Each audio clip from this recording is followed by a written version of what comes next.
ವಿದ್ಯಾರ್ಥಿಗಳು ಮತ್ತು ವಿದ್ಯಾರ್ಥಿಗಳು ನಿಮ್ ನೋಡಿದ್ರೆ ನಾನು ಸಣ್ಣವಿದ್ದಾಗ ಹೆಂಗಿದ್ದೆ ಅಂತ ನನ್ನ ನೆನಪಾಯ್ತು. ನಾನು ಶ್ರೀಮಂತ ಏನಲ್ಲ, ಬಡ ಕುಟುಂಬದಲ್ಲೇ ಹುಟ್ಟಿದವ.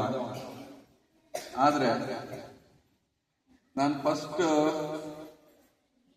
1ನೇದಿಂದ 4ನೇ 5ನೇ ತನಕ 2ನೇ ನಂಬರ್ ಶಾಲೆ ಲಕ್ಷ್ಮೇಶ್ವರದಲ್ಲಿ ಓದಿದ್ವಿ. ಅಲ್ಲಿ ಓದಿದಾದ ನಂತರ ಅಲ್ಲಿ ನಮ್ಮ ಗೆಳೆಯರು ಇವರೆಲ್ಲರೂ ಕೂಡಿ ನಾವು ಆಟ ಆಡ್ತಿದ್ವಿ.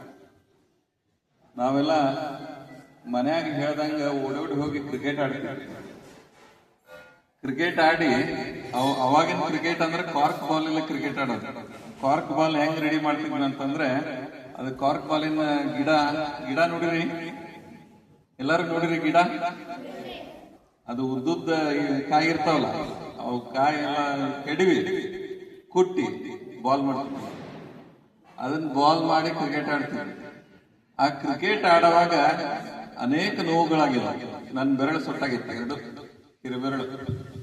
ಅದು ಕಾರ್ಕ್ ಬಾಲ್ ಹೊಡ್ತಕ್ಕ ನನ್ನ ಬೆರಳು ಸೊಟ್ಟಾಗಿಲ್ಲ.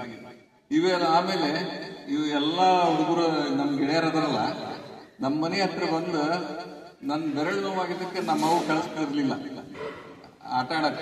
ಇವ್ರು ಬಂದು ಹೊರಗಡೆ ಜಾಲಿ ಗಿಡದ ಕೆಳಗಡೆ ಕುತ್ಕೊಂಡು ಬ್ಯಾಟರ್ ಬೊಮ್ಮ ಅಂತ ಕೂಗ್ತಿದ್ರು. ಇವರೆಲ್ಲ ಕೂಗಿದ ತಕ್ಷಣ ನಾನು ಹಿತ್ತಲ್ದಾಗ ಹೋಗಿ ಮ್ಯಾಳ್ಗಿಯಿಂದ ಜಿಗದು ಆಟ ಆಡಕ್ತಿದ್ದೆ. ಅದೆಲ್ಲ ನೆನಪು ಬಂತು ನನಗೆ. ಆಮೇಲೆ 5ನೇತದಲ್ಲಿ ನಾನು ನವೋದಯ ಸ್ಕೂಲ್ಗೆ ಆಯ್ಕೆ. ಅವಾಗ ಇನ್ನೂ ನವೋದಯ ಸ್ಕೂಲ್ ಹೊಸದಾಗಿ ಬಂದಿತ್ತು, ನಮ್ದು 2ನೇ ಬ್ಯಾಚ್ ಅದು. ಅವಾಗ ಒಬ್ರು ಸರ್ ನನ್ನ ಗುರುತಿಸಿ 1 ತಿಂಗಳ ಇಲ್ಲಿ ಹುಕ್ಕೇರಿ ಮಠದಾಗ ಕರ್ಕೊಂಡು ಹೋಗಿ ಇಡಿಸಿದ್ರು ನನಗೆ. ಅಲ್ಲಿ ಬಂದು ಓದ್ಪ ಅಂತ. ಅವಾಗಿಂದ ನೆನಪು ಬಂತು ನನಗೆ. ಹುಕ್ಕೇರಿ ಮಠದಾಗ ನಾವು ಕಂತಿ ಭಿಕ್ಷಾ ಮಾಡಿದ್ದನ್ನು ಊಟ ಮಾಡ್ತಿದ್ವಿ ಅವಾಗ. ಆಮೇಲೆ ದಿನಾಲು ಒಂದ ಪಲ್ಯ ಇರ್ತಿತ್ತಲ್ಲ, ಮುಳುಗಾಯಿ ಪಲ್ಯ, ರೊಟ್ಟಿ, ಅನ್ನ, ಸಾರು. ಅದನ್ನ ಊಟ ಮಾಡಿ ನಾವು ನೆಕ್ಸ್ಟ್ ನವೋದಯ ಸ್ಕೂಲ್ ಸೆಲೆಕ್ಟ್ ಆಯ್ತು. ಆಮೇಲೆ ಅಲ್ಲಿನೂ ಎಲ್ಲ ಸ್ನೇಹಿತರು ಹೆಂಗಿದ್ವಿ ಅಂತಂದ್ರೆ, ಯಾರಿಗೂ ಜಾತಿನೇ ಗೊತ್ತಿರ್ಲಿಲ್ಲ ನಮ್ಗೆ.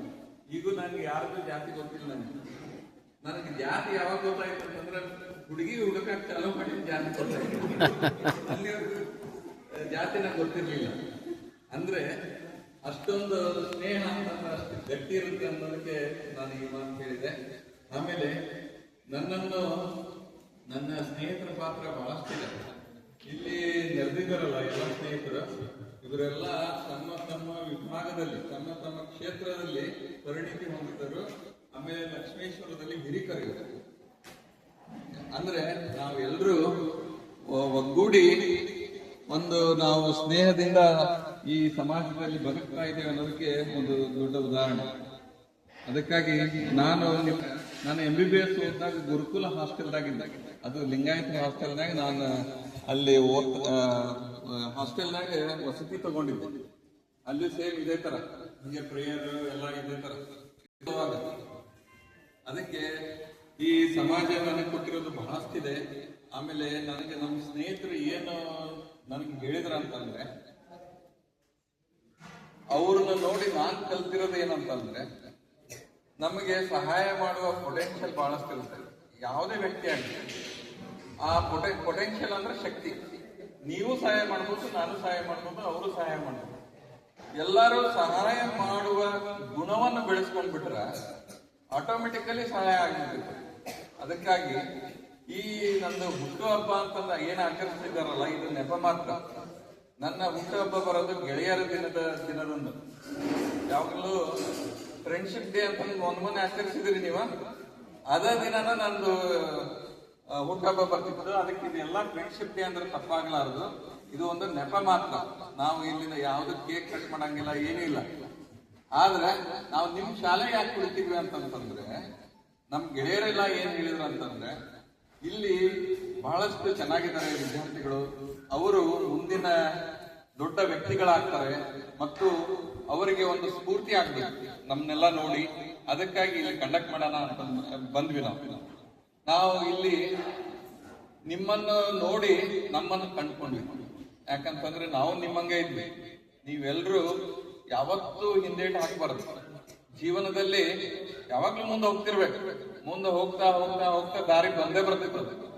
ಅದಕ್ಕಾಗಿ ನಿಮ್ಮ ಜೀವನದ ಒಂದು ಸುಮಧುರ ವರ್ಷಗಳನ್ನು ನೀವು ಇಲ್ಲಿ ಕಳೀತಾ ಇದ್ದೀರಿ. ಇಲ್ಲಿ ಡಿಸಿಪ್ಲಿನ್ ಕಲಿಬೇಕು, ಇಲ್ಲಿ ವಿದ್ಯೆಯನ್ನು ಕಲಿಬೇಕು. ಮತ್ತೆ 10ನೇ ಆದ ನಂತರ ಮುಂದೆ ನೀವು ಯಾವ್ಯಾವ್ದು ಫೀಲ್ಡ್ ಸೆಲೆಕ್ಟ್ ಮಾಡ್ಕೊಂತಿರಲ್ಲ, ಆ ಫೀಲ್ಡ್ ಅಲ್ಲಿ ನೀವು ಯಾವಾಗ್ಲೂ ಟಾಪ್ 10 ಅಲ್ಲಿ ಇರ್ಬೇಕು. ಟಾಪ್ 10 ಅಂದ್ರೆ ಈಗ ಗೊತ್ತಲ್ಲ, 10 ಜನರಲ್ಲಿ ಒಬ್ರು ಇರ್ಬೇಕು. ನೀವು ಟಾಪ್ 10ರಲ್ಲಿ ಒಬ್ರು ಇರ್ಬೇಕು. ಆ ರೀತಿ ಇದ್ದಾಗ ಮಾತ್ರ ನಾವು ಕರೆಕ್ಟ್ ಆಗಿ ಬದುಕ್ತೀವಿ. ನಾವು ಎಲ್ರೂ ಬದುಕೋದು ದುಡಿಯೋದಕ್ಕಲ್ಲ, ಇದನ್ನ ಎಲ್ರೂ ಅರ್ಥ ಮಾಡ್ಕೊರಿ. ನಾವು ಎಲ್ರೂ ಬದುಕೋದು ಇನ್ನೊಬ್ಬರಿಗೆ ಸಹಾಯ ಮಾಡೋದಕ್ಕೆ. ನಾವು ಸಹಾಯ ಮಾಡಿದ್ರೆ ಸಾಕು, ಆಟೋಮೆಟಿಕಲಿ ತಾನ ದೇವರು ಕರ್ಕೊಂಡು ಹೋಗ್ಬಿಡ್ತಾನೆ ಮುಂದೆ. ಅದಕ್ಕಾಗಿ ಇವತ್ತಿನ ದಿನ ನಮ್ಮ ಗೆಳೆಯರೆಲ್ಲ ಇಲ್ಲಿ ಸೇರಿ ಒಂದು ನೆಪ ಮಾತ್ರಕ್ಕೆ, ನನ್ನ ಹುಟ್ಟುಹಬ್ಬದ ನೆಪ ಹಿಡ್ಕೊಂಡು ಒಂದು ಗೆಳೆಯರ ದಿನಾಚರಣೆಯನ್ನು ನಾವು ಇಲ್ಲಿ ಆಚರಿಸಿದೀವಿ. ಶ್ರೀಮಠಕ್ಕೆ ಬಂದಿದ್ದೀವಿ. ಇಲ್ಲಿ ಪರಮ ಪೂಜ್ಯರ ಆಶೀರ್ವಾದವನ್ನು ನಾವು ತಗೊಂಡ್ವಿ. ನಮಗೆಲ್ಲ ಬಹಳಷ್ಟು ಖುಷಿ ಇದೆ. ಈಗಾಗಲೇ ಬಹಳ ಟೈಮ್ ಆಗೈತಿ, ನಿಮ್ಗೆಲ್ಲ ಹೊಟ್ಟೆ ಹಸಿತಿರ್ಬೇಕು. ನಾನು ಹಾಸ್ಟೆಲ್ನಾಗಿದ್ದೆ, ಹೊಟ್ಟೆ ಹೆಂಗ್ ಹಸಿಯುತ್ತೆ ಅಂತ ನನಗೂ ಗೊತ್ತು. ಹೊಟ್ಟೆ ಹಸಿದೀಯಾ? ಚಪ್ಪಾಳೆನ ಬರುವಲ್ದು ನಿಮ್ದು. ಹೊಟ್ಟೆ ಹಸಿದೀಯಾ? ಓಕೆ. ಇಲ್ಲಿ ನಿಮಗೆ ಅಜ್ಜಾರ ಬಹಳ ಚಂದ ನೋಡ್ಕೊಂತಾರ, ಹೌದಲ್ಲ? ಹೌದಲ್ಲ? ಮನೆಯಾಗೂ ಸಹಿತ ಎಷ್ಟು ಚೆನ್ನಾಗಿ ನೋಡ್ಕೊಳೋದಿಲ್ಲ. ನಾನು ಯಾವಾಗಲೂ ನಮ್ಮ ಮಮ್ಮಿಗೆ ನಮ್ಮ ಅವ್ಗೆ ಹೇಳ್ತಿದ್ದೆ, ಏನ್ ಹೇಳ್ತಿದ್ದೆ ಅಂತಂದ್ರೆ, ನಂಗೆ ಹಾಸ್ಟೆಲ್ನಾಗ ಚಲೋ ಐತಿ ಊಟ ಅಂತಿದ್ದೆ ನಾನು. ನಿಜವಲ್ಲ, ಹಾಸ್ಟೆಲ್ನಾಗ ಚಲೋ ಇರ್ತದೆ. ಟೈಮ್ ಸೇರಿ ಏನ್ ಬೇಕು ಅದು ಊಟ ಸಿಕ್ಬಿಡ್ತೈತಿ, ಹೌದಲ್ಲ? ಇದ್ರ ಜೊತೆಗೆ ನೀವು ಆರೋಗ್ಯವನ್ನು ಕಾಪಾಡ್ಕೋಬೇಕು. ಆರೋಗ್ಯವನ್ನು ಹೆಂಗ್ ಕಾಪಾಡ್ಕೋಬೇಕಂತಂದ್ರೆ, ಒಂದು ಫಸ್ಟ್ ನಾವು ಸ್ವಚ್ಛ ಇರ್ಬೇಕು. ದಿನ ಜಳಕ ಮಾಡ್ಬೇಕು. ಜಳಕ ಮಾಡಿ ಆಮೇಲೆ ಶುಭ್ರ ಬಟ್ಟೆಯನ್ನು ಧರಿಸ್ಬೇಕು. ಇಷ್ಟು ಮಾಡಿದ್ರೆ ಸಾಕು, ಆರಾಮ್ ನಾವು ಆರೋಗ್ಯವಂತವಾಗಿರ್ಬೇಕು. ಆಟ ಆಡ್ಬೇಕು. ಆಟಕ್ಕೆ ಬಿಡ್ತಾರ? ಆಟ ಆಡ್ಬೇಕು. ಆಮೇಲೆ ಯಾರಿಗಾರ ಆರಾಮಿಲ್ಲ ಅಂದ್ರೆ ಇಮಿಡಿಯೇಟ್ ಆಗಿ ಹೇಳ್ಬೇಕು, ಡಾಕ್ಟರ್ ಅದರ, ಡಾಕ್ಟರ್ ನೋಡ್ತಾರ. ಆಮೇಲೆ ಅದಕ್ಕಿಂತ ನಿಮ್ಗೆ ಜಾಸ್ತಿ ಚಿಕಿತ್ಸೆ ಬೇಕಂದ್ರೆ ನಾವು ಬರ್ತೇವೆ. ಈಗ ಅಜ್ಜಾರಿಗೆ ನಾನು ಒಂದು ಮಾತು ಕೊಡ್ತೀನಿ. ನಾನು ನಮ್ಮ ಟೀಮ್ ಕಳಿಸ್ತೀನಿ ಅಜ್ಜಾರ. ಇಲ್ಲಿ ಪ್ರತಿ 3 ತಿಂಗಳಿಗೆ ಒಂದ್ಸತಿ ನಾವು ನಮ್ಮ ಟೀಮ್ ಇಂದ ಆರೋಗ್ಯ ತಪಾಸಣೆ ಮಾಡ್ತೀವಿ.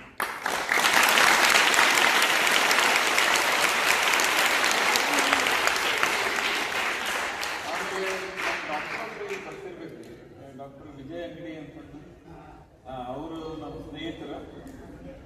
ಹೌದು, ನಾನು ಅವರ ಜೊತೆಯಲ್ಲಿ ಸೇರಿ ಇಲ್ಲಿ ಖಂಡಿತವಾಗ್ಲೂ ಬಂದು ನಿಮ್ಮ ವಿದ್ಯಾರ್ಥಿಗಳ ಆರೋಗ್ಯ ತಪಾಸಣೆ ಮಾಡ್ತೀವಿ.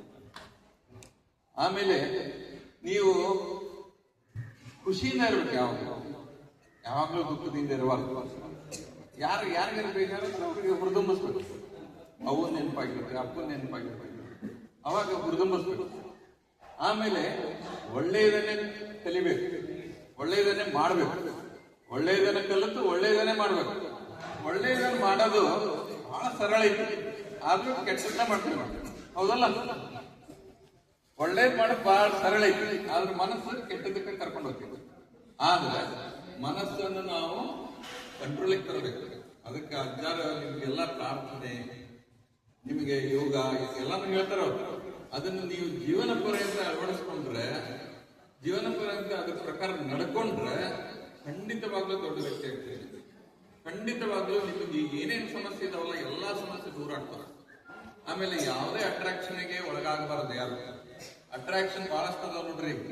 ಇನ್ಸ್ಟಾಗ್ರಾಮ್ ಅಂತ, ಫೇಸ್ಬುಕ್ ಅಂತ, ಆಮೇಲೆ ಬೇರೆ ಬೇರೆ ಎಲ್ಲ ಮೀಡಿಯಾದ ನಮ್ಗೆ ಅಟ್ರಾಕ್ಷನ್ ಇರ್ತದೆ. ನಾವು ಅಂತ ಕಡೆ ಹೋಗ್ಲೇಬಾರ್ದು. ಇವನ್ನೆಲ್ಲ ನಾವು ಜೀವನದಲ್ಲಿ ಅಳವಡಿಸ್ಕೊಂಡ್ರೆ ತುಂಬಾ ಒಳ್ಳೆಯ ವ್ಯಕ್ತಿ ಆಗ್ತೀವಿ. ನೀವೆಲ್ಲರೂ ನಮ್ಮ ದೇಶದ ಭವಿಷ್ಯ ಅಂತ ಹೇಳ್ತಾ, ನೀವೆಲ್ಲರೂ ಶ್ರೇಷ್ಠ ವ್ಯಕ್ತಿಗಳಾಗಬೇಕು, ಇನ್ನೊಬ್ಬರಿಗೆ ಮಾದರಿ ಆಗ್ಬೇಕು ಅಂತ ಹೇಳ್ತಾ, ಇವತ್ತಿನ ದಿನ ನಮ್ಮ ಸ್ನೇಹಿತರು ಅತ್ಯಂತ ಪ್ರೀತಿಯಿಂದ ನಾನು ಕರೆದು ನನಗೆ ಸನ್ಮಾನಿಸಿ ಅಜ್ಜಾರ ಕಡೆಯಿಂದ ಆಶೀರ್ವದಿಸಿ ನಮ್ಮ ಗೆಳೆಯರ ದಿನಾಚರಣೆಯನ್ನು ಆಚರಿಸಿಕೊಂಡಿದ್ದೀವಿ. ಅದಕ್ಕಾಗಿ ಎಲ್ರಿಗೂ ಮತ್ತೊಮ್ಮೆ ಧನ್ಯವಾದಗಳನ್ನು ಹೇಳ್ತಾ, ಮತ್ತು ನಮ್ಮ ಗಟ್ಟಿ ಆಗ್ತಾ ಹೋಗ್ತದೆ. ಆಮೇಲೆ ಅನೇಕ ಸಂದರ್ಭಗಳಲ್ಲಿ ನಾವು ಎಷ್ಟೊಂದು ಜನ ಸಿಕ್ಕೇ ಇಲ್ರಿ, ಬಹಳಷ್ಟು ಜನ ಸಿಕ್ಕೇ ಇಲ್ಲ. ನಾವು ಒಂದಕ್ಕೊಂದು ಯಾವಾಗಲೂ ಭೇಟಿಯಾಗಿರ್ತೇವೆ ಅಷ್ಟೇ. ಆದರೂ ಸಹ ಇಂಥ ಸುಸಂದರ್ಭದಲ್ಲಿ ನಾವೆಲ್ಲರೂ ಸೇರಿ ಒಂದು ಮಹತ್ತರವಾದ ಇವತ್ತು ಕೆಲಸ ಮಾಡ್ತಾ ಇದ್ದೀವಿ. ಅದಕ್ಕೆ ನನಗೆ ಖುಷಿ ಇದೆ ಮತ್ತು ಅಜ್ಜರ ಆಶೀರ್ವಾದ ಎಲ್ಲರ ಮೇಲೆ ಇರಲಿ ಅಂತ ಹೇಳ್ತಾ ನನ್ನ ಮಾತುಗಳನ್ನು ಮುಗಿಸ್ತೇನೆ. ಧನ್ಯವಾದಗಳು.